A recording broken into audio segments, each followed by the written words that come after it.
I sat across from Marla Kingsley in HR, my hands shaking as I tried to explain what happened at last week's company drinks. Trent Beaumont, the CEO's son, had cornered me near the bathroom, grabbed my shoulder hard enough to leave bruises, and called me obsolete in front of 3 younger employees. "You're a relic, Ray," he'd said, laughing. "Technology moves fast, you don't." When I finished explaining, Marla actually laughed. Not a polite chuckle, but a full laugh. "Are you serious right now? It's just office banter. Boys being boys. Are you sure you're not misremembering? Maybe you took it the wrong way?" Before I could respond, she slid an envelope across her desk.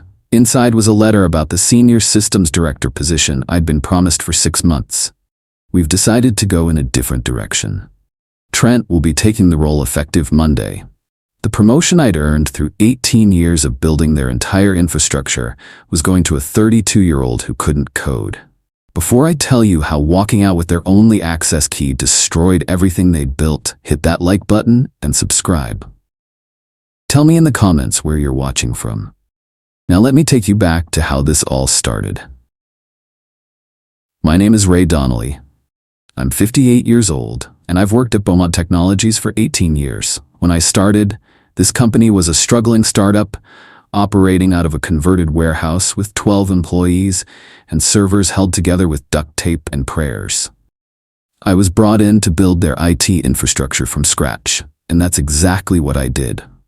Working 60-hour weeks, taking calls at 3 a.m. when systems crashed, personally writing security protocols that kept us safe through 3 major cyber attack attempts. I'd saved this company millions of dollars and countless hours of downtime. I'd mentored every single IT employee who'd come through these doors. When people had problems nobody else could solve, they came to me. "Ray will know," they'd say. And I always did, because I'd built everything with my own hands, line by line, server by server. The company had grown from 12 people to over 200 employees, from 1 office to 3 locations, from struggling startup to a profitable mid-sized tech firm worth tens of millions. And I'd built the technological backbone that made all of it possible. Walter Beaumont, the CEO, had inherited the company from his father but knew nothing about technology. He'd been decent to me over the years, respectful enough, but distant. Then 2 years ago, his son Trent came to work here after failing at 3 previous jobs. And everything started changing. I sat at my desk that afternoon, staring at the rejection letter, still processing Marla's laughter echoing in my head. A junior technician named Paulo approached me nervously. "Mr. Donnelly, can you help me? Trent was trying to optimize the database structure this morning and something's broken. Customer records are loading wrong, and I don't know how to fix it." I sighed and followed him to his workstation. Trent had attempted to streamline the database by removing what he called redundant validation checks. Those checks were there for a reason, preventing data corruption and maintaining system integrity. It took me 40 minutes to restore everything while Trent was off at lunch, probably celebrating his new promotion. This wasn't the first time. Over the past 2 years, I'd quietly fixed dozens of Trent's mistakes. He'd change configurations without understanding what they did, push updates without testing, override security protocols because they slowed things down. Every time, the junior staff would panic and come find me. Every time, I'd clean up the mess before it became a crisis. And every time, Trent would take credit for the fix if anyone noticed, or blame the junior staff if something went wrong. He had his father's protection, which meant he had complete immunity from consequences. I was tired of fixing other people's mistakes, tired of being invisible while incompetent people got promoted above me, tired of being called obsolete by someone who didn't understand the systems he was breaking. The next morning, there was a company-wide meeting to announce Trent's promotion. He stood at the front of the conference room in an expensive suit, grinning like he'd accomplished something. "I'm excited to bring fresh innovation to our systems infrastructure," Trent said, his voice confident and smooth. "We're going to streamline operations, cut through the old bureaucratic processes, and bring Beaumont Technologies into the modern era." He presented a PowerPoint about server optimization that I'd actually implemented 3 weeks ago while fixing one of his disasters. Every slide, every metric, every improvement was my work. My name wasn't mentioned once. When he finished, Marla stood up and applauded. This is exactly the kind of forward-thinking leadership we need. Trent understands that technology is about constant evolution, not clinging to outdated methods. She looked directly at me when she said, "Outdated methods." Other people in the room shifted uncomfortably. They knew the truth. The junior techs, the programmers, the people who actually worked with the systems daily, they all knew who really kept everything running.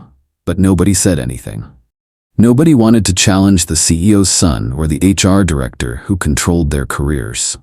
I sat in the back row, silent, watching this performance of corporate nepotism play out. When the meeting ended, I walked back to my desk and opened my employee dashboard to check something that had been bothering me. My performance review score had been quietly lowered from exceeds expectations to meets expectations. The mentorship bonuses I'd been receiving for training junior staff were gone from my compensation package. And there, at the bottom of my file, was a notification I'd never seen before. Pending investigation, employee conduct. I clicked on it. Someone had filed a harassment complaint against me.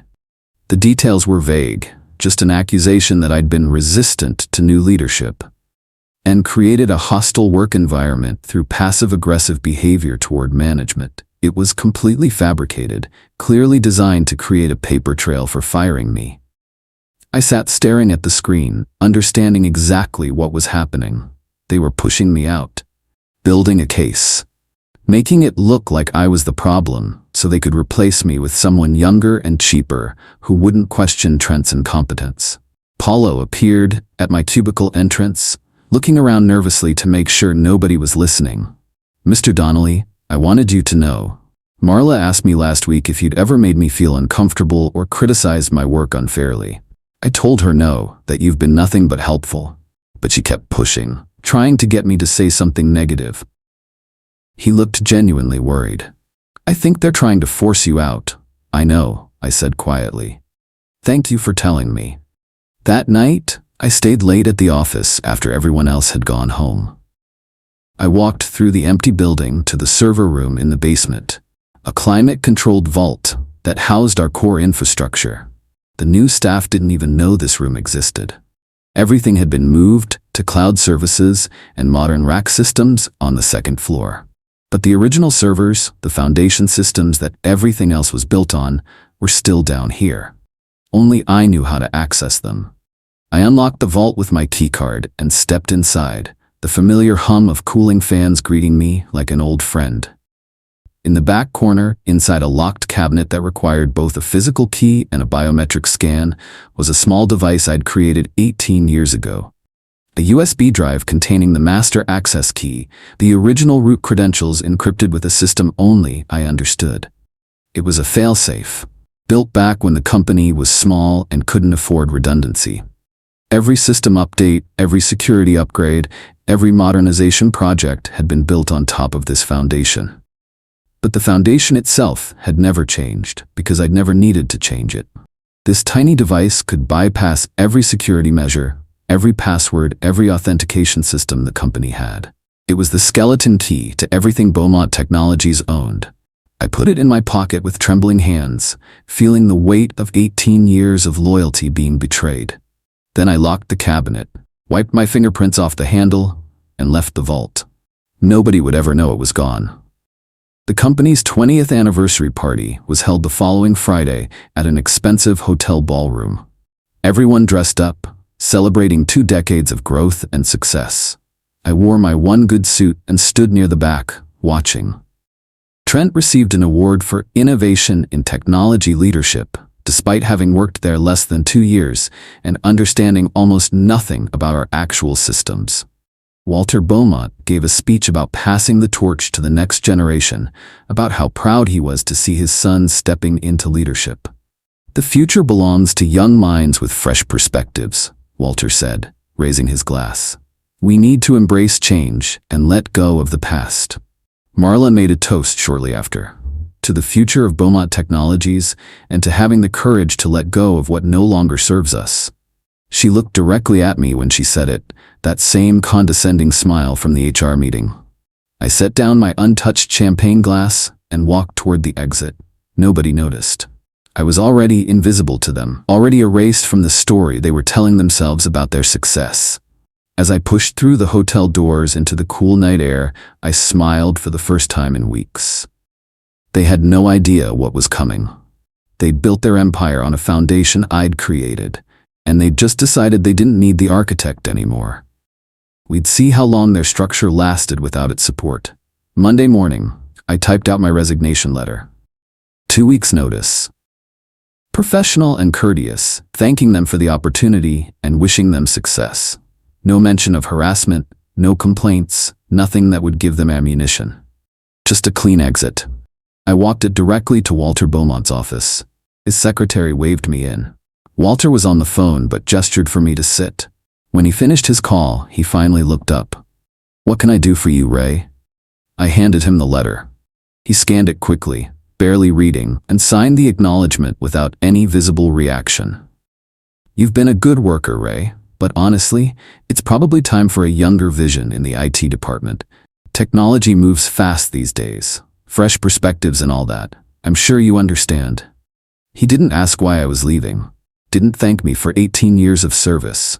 Didn't acknowledge that I'd built everything his company ran on. Just signed the paper and went back to his computer. "HR will be in touch about exit procedures. Thank you for your service."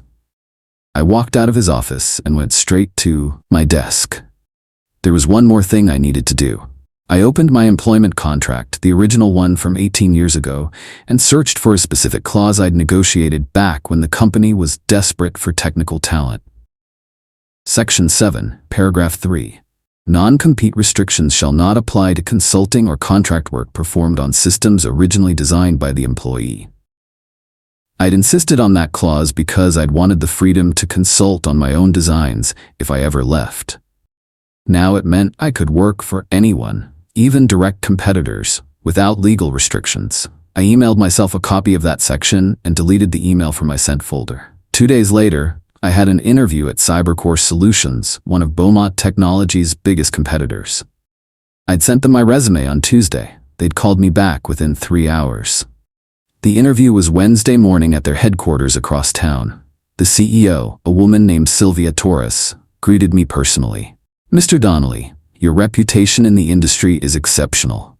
We've heard about your work at Beaumont from several sources. Frankly, we're surprised you've stayed there so long.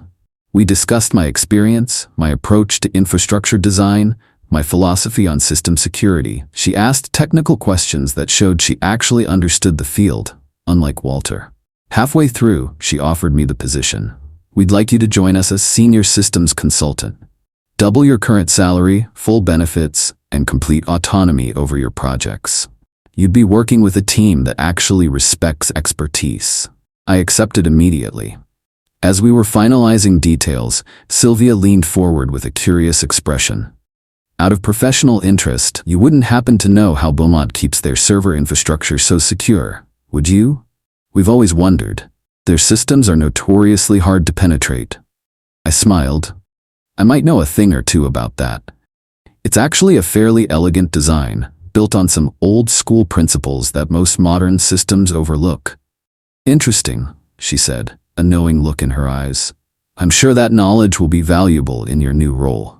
I started at Cybercore the following Monday.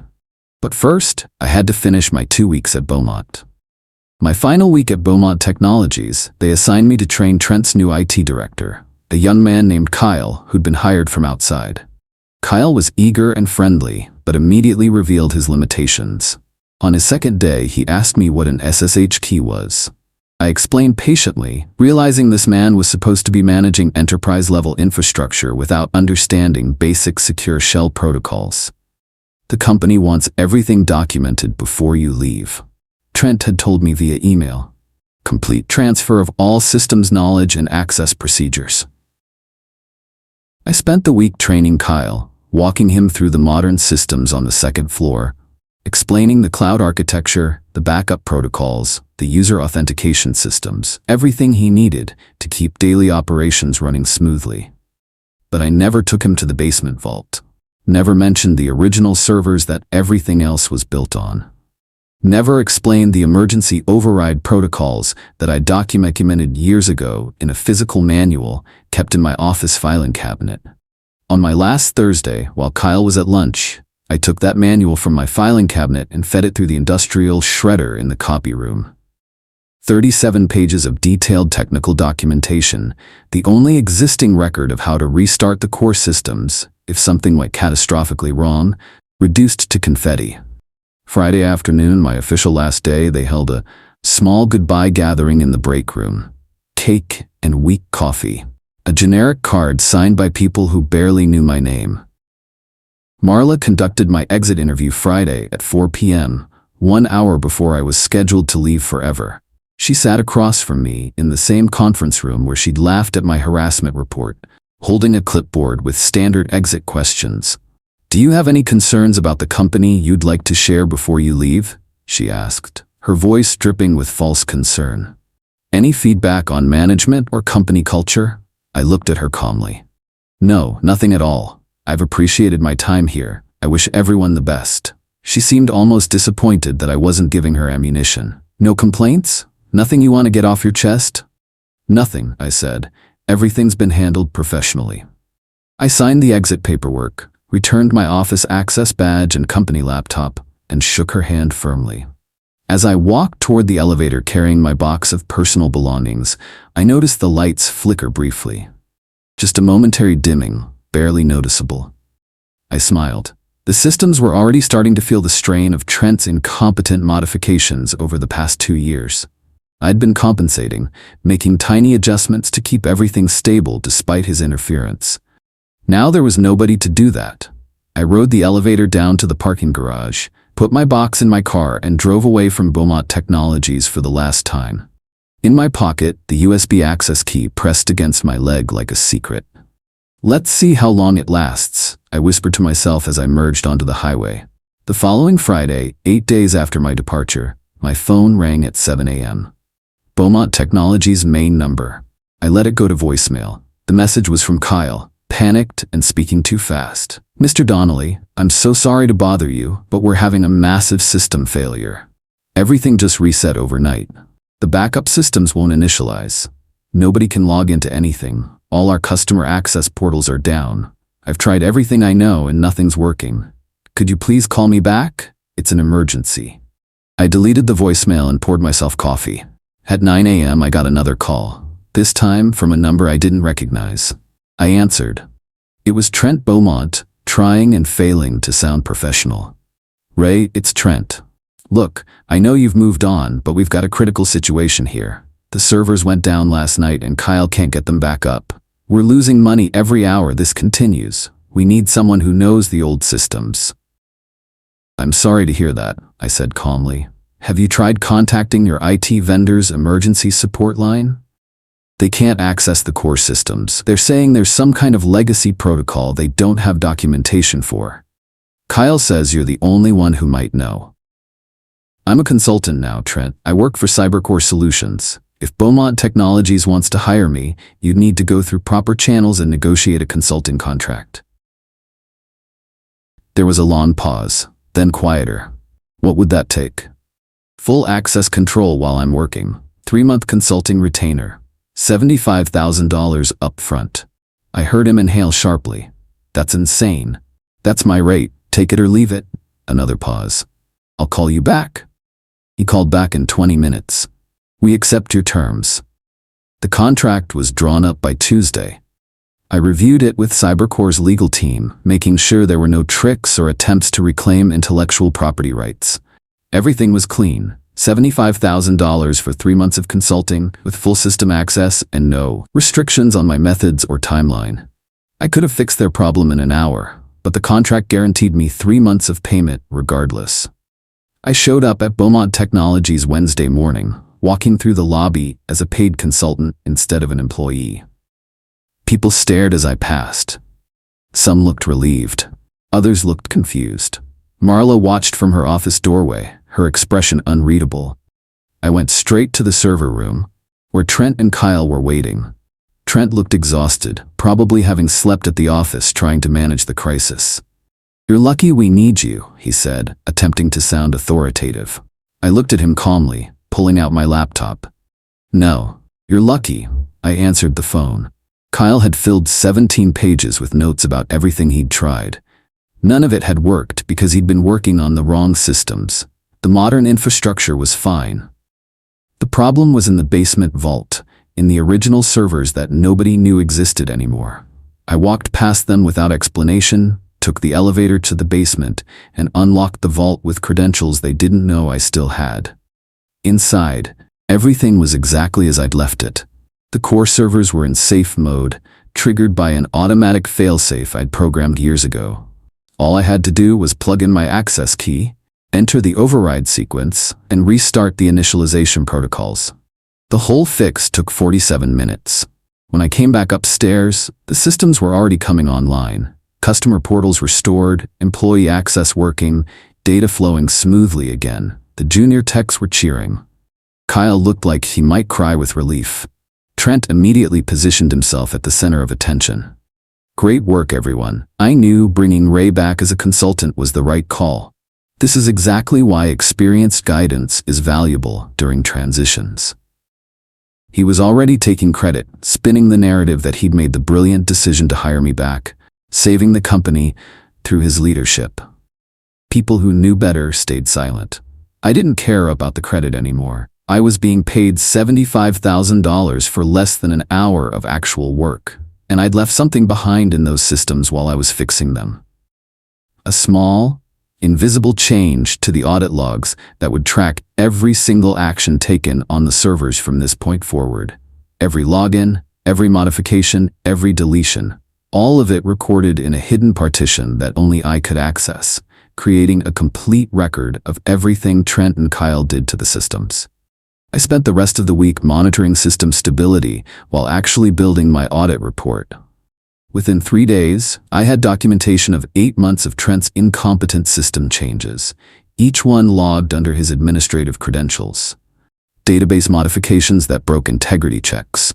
Security updates that he deactivated because they slowed his computer. Backup protocols he disabled entirely because he didn't understand their purpose. It was a comprehensive record of negligence and incompetence that put the entire company at risk. Beaumont Technologies' board of directors held their quarterly meeting the following Tuesday. I'd been invited to present my system stability report, ostensibly to reassure them that the crisis was resolved and wouldn't happen again. What they didn't know was what I'd actually prepared. I showed up with a 40-page document, professionally bound, with my CyberCore Solutions letterhead at the top. Consultant report, not employee grievance. The board members were there. 5 outside investors plus Walter Beaumont. Trent sat beside his father, looking confident and relaxed. I connected my laptop to the projector and began my presentation calmly and methodically. The recent system failure was caused by an accumulation of unauthorized modifications to core infrastructure protocols, I started. I've completed a comprehensive audit of system changes made over the past 8 months. I pulled up the first log entry, showing Trent's admin credentials disabling a critical validation check. This change, made on January 15th, removed data integrity safeguards that prevented database corruption. It was made without testing or documentation. Next log, February 3rd, backup encryption disabled, exposing the entire customer database to potential breach. Next, March 21st, security update rollback, creating a vulnerability that was patched industry-wide 6 months ago. Slide after slide, documented and timestamped, showing a pattern of reckless system modifications, all traced directly to Trent Beaumont's login credentials. One of the board members, a woman named Patricia, raised her hand. Why haven't we seen this audit information before? I looked at her directly. Because nobody asked. These changes were made by someone with administrative access, so they didn't trigger automatic alerts. I discovered them during my diagnostic work last week. Walter's face was turning red. Trent looked pale. The board erupted into questions. How long had this been happening? Why wasn't there oversight? Who authorized these changes? Trent tried to defend himself. These were optimization decisions based on current best practices. I was trying to streamline operations. I pulled up another log entry. This one from April 8th shows you deleting system logs. Why would you delete logs unless you were trying to hide something? Those were just old files taking up space, Trent stammered. Those logs are required for compliance audits, Patricia said sharply, looking at the documentation. Deleting them is a violation of several regulatory requirements. Walter tried to take control of the meeting. I'm sure there's a reasonable explanation for all of this.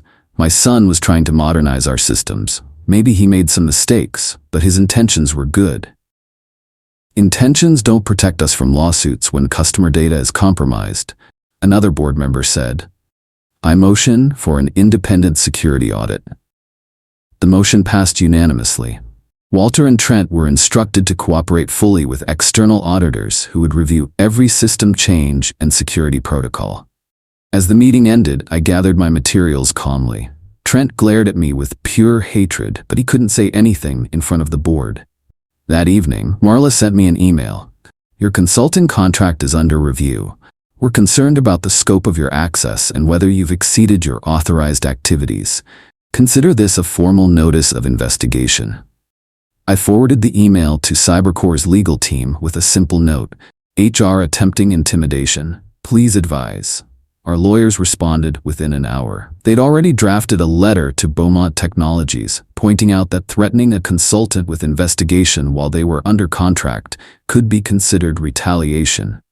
And any attempt to breach the consulting agreement would result in immediate legal action. Marla never sent another email. The independent auditors arrived 2 weeks later. They were thorough, professional, and unimpressed with what they found. I was interviewed as part of the process, providing calm, factual testimony about the systems I'd built and the changes that had been made after my departure. I never accused Trent directly. I just presented logs, timestamps, and technical documentation. Let the data speak for itself. The audit revealed something even I hadn't fully realized. Trent had been accessing restricted systems using my old employee credentials after my resignation. Somehow he'd obtained my former login information, probably from Kyle during the transition, and had been using it to make changes that wouldn't be traced back to his own account. Except I'd implemented logging that captured not just the credential used, but the physical device and IP address of where the login originated. The logs showed clearly that my credentials were being accessed from Trent's office computer while I was provably at CyberCore's office across town. It was fraud, identity theft, unauthorized access, potentially criminal charges if the company wanted to pursue them. The auditors presented their findings to the board in a closed session. I wasn't present, but Patricia called me afterward. Mr. Donnelly, on behalf of the board, I want to thank you for your integrity in this situation. Your audit uncovered serious problems that could have destroyed this company. We appreciate your professionalism. I just provided factual information, I said. What happens next is up to the board. What happens next, she said, is that we're cleaning house, starting at the top. 2 days later, Trent's company laptop was seized as evidence by the board's legal team. His administrative access was revoked immediately. He was placed on suspension pending the completion of the investigation. While Beaumont Technologies was imploding internally, something else was happening externally. Someone had leaked the audit report to a technology industry blog called TechWatch. The post appeared anonymously, titled Nepotism and Negligence: How a CEO's Son Nearly Destroyed a $50 million Tech Company. It included excerpts from the audit, screenshots of the most damaging log entries, and quotes from internal emails showing Marla dismissing employee concerns about Trent's competence. The blog post went viral in tech circles within 48 hours. Current and former Beaumont Technologies employees started coming forward in the comments with their own stories. Engineers who'd quit rather than work under Trent. Staff who'd reported problems and been ignored. People who'd watched incompetent leadership drive away talented workers. Within a week, 3 major clients announced they were terminating their contracts with Beaumont Technologies, citing concerns about data security and system reliability. Several key employees resigned, accepting offers from competitors. The company's reputation in the industry was collapsing. A reporter from TechWatch called me, asking for comment. Mr. Donnelly, we understand you were the original systems architect at Beaumont. Can you speak to the allegations in this audit report? I can't discuss confidential consulting work, I said professionally. But I can say that when systems are built by people who understand their purpose and maintained by people who don't, failure is inevitable. The logs speak for themselves. That quote made it into their follow-up article. Then Walter Beaumont called my personal phone. His voice was tired and defeated. "Ray, I owe you an apology. I should have listened when people told me Trent wasn't ready for that position. I let family loyalty blind me to reality." "Yes, you did," I said simply. "I'm asking you to consider coming back, not as an employee, as a partner. Equity in the company, a seat at the table, real authority. Help me fix this." I didn't hesitate. "No, thank you, Walter. I'm exactly where I need to be." The dominoes continued falling. Marla Kingsley was terminated, effective immediately, 3 weeks after the audit report leaked. The board's investigation had uncovered something damning. Email records showing she dismissed multiple harassment and workplace safety reports over the past 4 years. Not just mine. Employees who'd reported Trent's aggressive behavior, professional misconduct, and incompetence had all been ignored or actively discouraged from pursuing complaints. She'd been systematically protecting Trent and creating a culture where speaking up was punished. One former employee, a woman who'd quit 2 years ago after reporting that Trent had made inappropriate comments, came forward publicly after seeing the news. Her testimony opened the floodgates. Within days, 7 former employees had contacted lawyers about potential wrongful termination and hostile work environment claims. Beaumont Technologies was facing not just a technical crisis, but a full-blown HR scandal. I read about Marla's termination in the news and felt a quiet satisfaction. Not revenge, exactly. Just justice. She'd laughed at my harassment report, handed my promotion to an incompetent bully, and tried to force me out with fabricated complaints. Now she was experiencing the consequences of years of putting corporate politics above employee welfare. A reporter from the local business journal called me for comment. I declined to participate in the story, but sent her one quote. "Silence is the language of survival in toxic workplaces. Until it isn't. Eventually the truth catches up with people who think they're untouchable." The quote ran as the article's closing line. It was shared thousands of times on social media by people who'd experienced similar workplace injustice. Trent's final act at Beaumont Technologies was spectacular in its pettiness. 2 weeks into his suspension, he was called to a board meeting to answer questions about his use of my credentials and his deletion of system logs. According to 3 people who were there, he completely lost control. He stood up, shouted that none of this was his fault, that I had sabotaged the systems deliberately, that I'd set him up from the beginning because I was jealous of his promotion. "Ray Branson is a bitter old man who couldn't handle being replaced by someone better," he screamed at the board. "He's been manipulating all of you, turning you against me because he can't accept that technology has moved past him." Patricia calmly pointed out that every log entry was time-stamped and authenticated with physical evidence. Unless I had somehow traveled back in time and used Trent's computer from his office while simultaneously being documented at Cybercore, the data was irrefutable. "This meeting is over," she said. "We'll be voting on your termination tomorrow." The board vote was 7-1 to terminate Trent for cause. The only vote against was Walter Beaumont's. Even he couldn't defend his son anymore, but he couldn't bring himself to vote for termination. Someone had recorded Trent's screaming rant, and it made its way to YouTube within days, carefully edited to remove confidential business information, but keeping all of his angry accusations against me. The video was titled, "CEO's Son Meltdown After Getting Caught." It had over 200,000 views by the time Trent's lawyers got it taken down. Too late. It had already been downloaded and re-uploaded to a dozen other platforms. Trent Beaumont became an industry joke, a cautionary tale about nepotism and incompetence. I didn't watch the video. I didn't need to. I was busy at Cybercore working on interesting projects with people who respected expertise. 3 months after Trent's termination, Beaumont Technologies made me an unexpected offer. Not Walter this time, but Patricia and 2 other board members who'd taken over daily operations after pushing Walter into a ceremonial chairman role. "We want you to return permanently," Patricia said during a lunch meeting. Senior Vice President of Technology, full equity package, complete authority over all technical decisions. You'd report directly to the board, not to operational management. Name your salary. I considered it. Not because I was interested, but because I wanted to understand what they were offering. You're offering me everything I should have had 3 years ago when Trent was hired, I said. Back when I could have actually saved you from this disaster. Why would I accept now after you've already burned down everything I built? Patricia nodded. You're right. We failed you. We let nepotism and politics override competence. But we're trying to rebuild correctly this time. We need someone who understands what we lost. You need me, I corrected. Specifically me, because I'm the only one who can fully repair the systems, and you're discovering that rebuilding from scratch is harder and more expensive than you thought. She didn't deny it.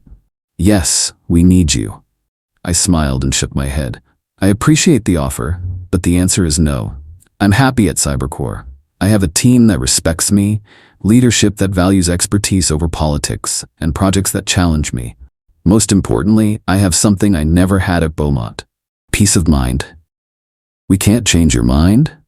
No, but I'll continue consulting on specific technical issues if you need me, at my standard rate. They looked disappointed but accepted it. As we were leaving the restaurant, Patricia stopped me.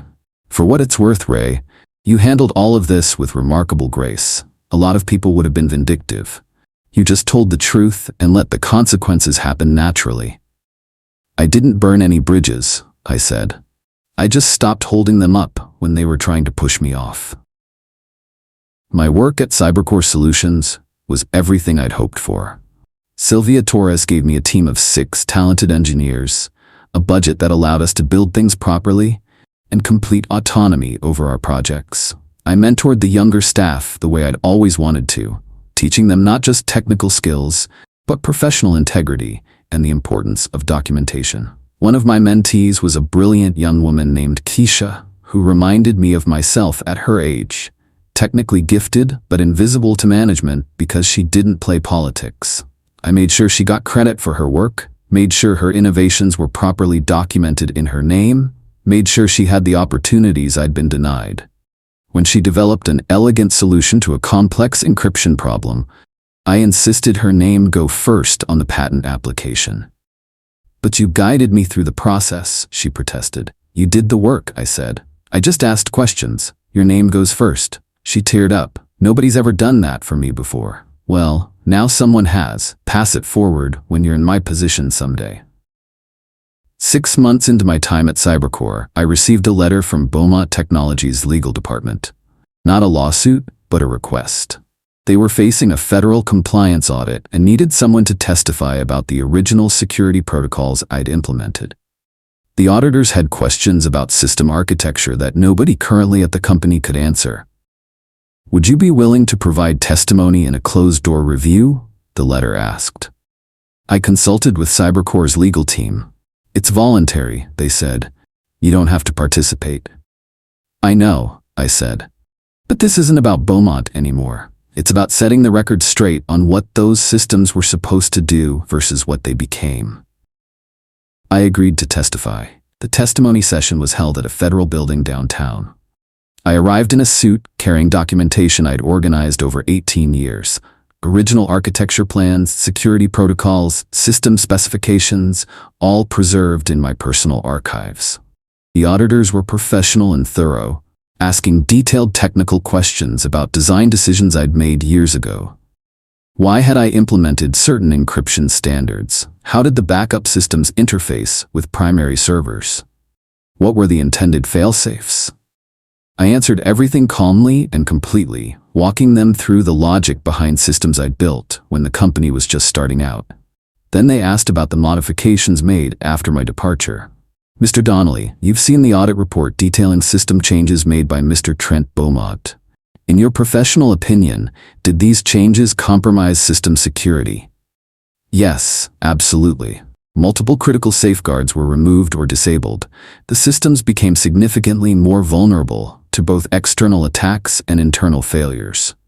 Was Mr. Beaumont qualified to make these modifications?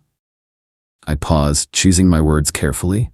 Mr. Beaumont lacked the technical foundation to understand the interdependencies in the system architecture. He made changes without comprehending their downstream effects.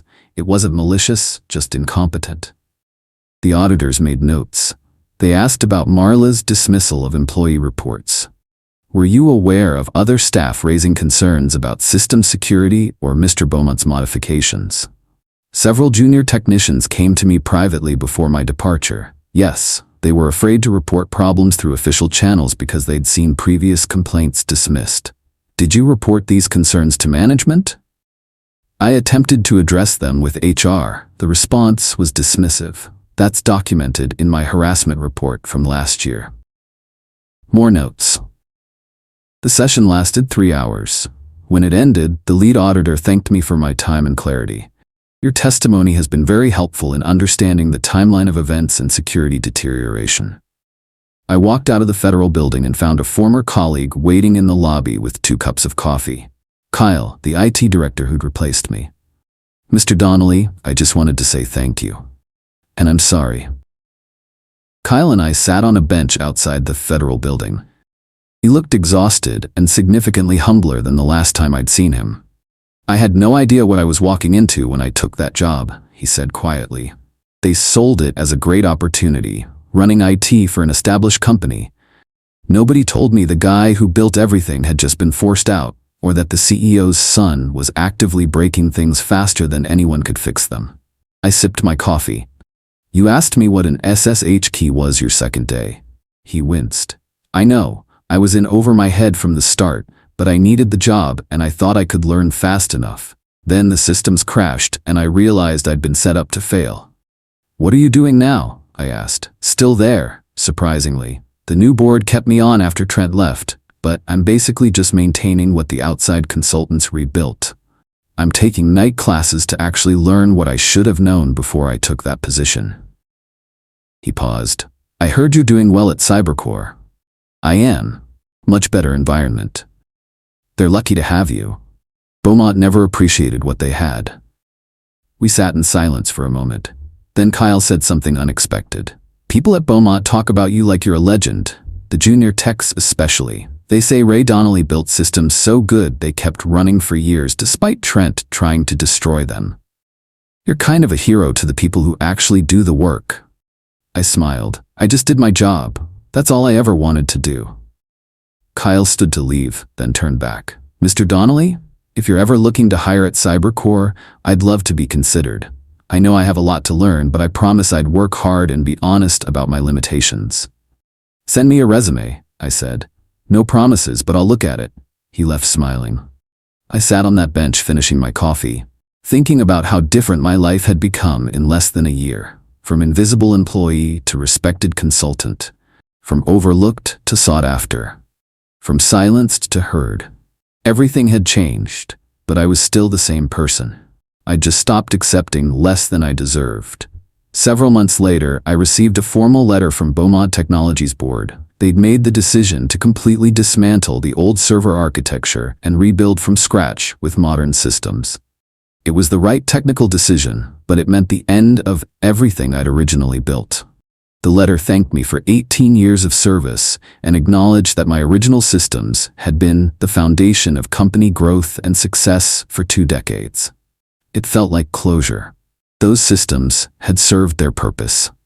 They'd carried a small startup through explosive growth, protected customer data through countless attacks, provided stability when nothing else was stable. But nothing lasts forever, especially in technology. New frameworks, new standards, new approaches would always replace old ones. That was the nature of progress. The letter included a request.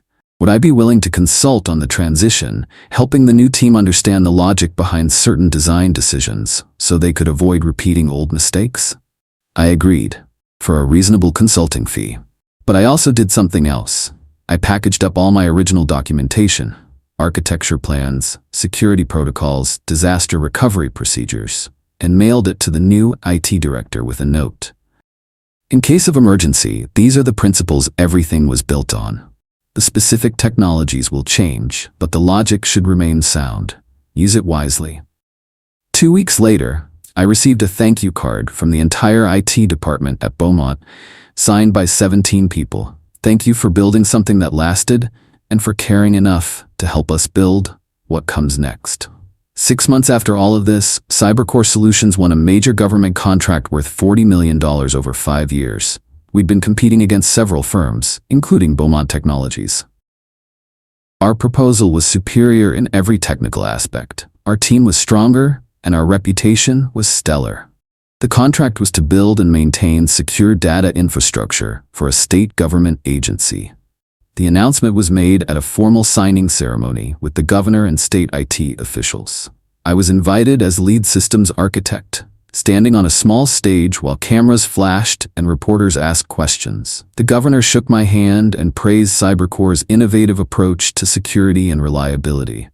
This is the kind of expertise Pennsylvania needs to protect citizen data and modernize our infrastructure, she said for the cameras. I thought about Beaumont Technologies, probably bidding on this same contract with systems they'd barely held together after I left. I thought about Trent, who'd called me obsolete. I thought about Marla, who'd laughed at my harassment report. I thought about Walter, who'd dismissed me as past my prime. They'd all been wrong. Expertise doesn't become obsolete, knowledge doesn't expire, and people who build things that actually work will always be valuable, no matter their age. After the ceremony, a reporter approached me for a statement. Mr. Donnelly, you've had quite a year. From leaving Beaumont Technologies under difficult circumstances to leading a major state contract. Any advice for other experienced workers facing similar challenges? I thought carefully about my answer. I didn't burn any bridges. I just stopped holding them up when people were trying to push me off. Sometimes the best revenge is building something better and letting the truth speak for itself. Quality work and integrity don't need drama. They just need time. The quote ran in several publications. The story became another example of the importance of respecting experience and expertise. But for me, it wasn't about revenge or vindication anymore. It was about peace. I'd found work that challenged me, colleagues who respected me, and a future I'd built on my own terms. That was worth more than any promotion Beaumont could have given me. If this story meant something to you, hit that like and subscribe. Tell me in the comments if you've ever been underestimated and proved everyone wrong. Thanks for watching.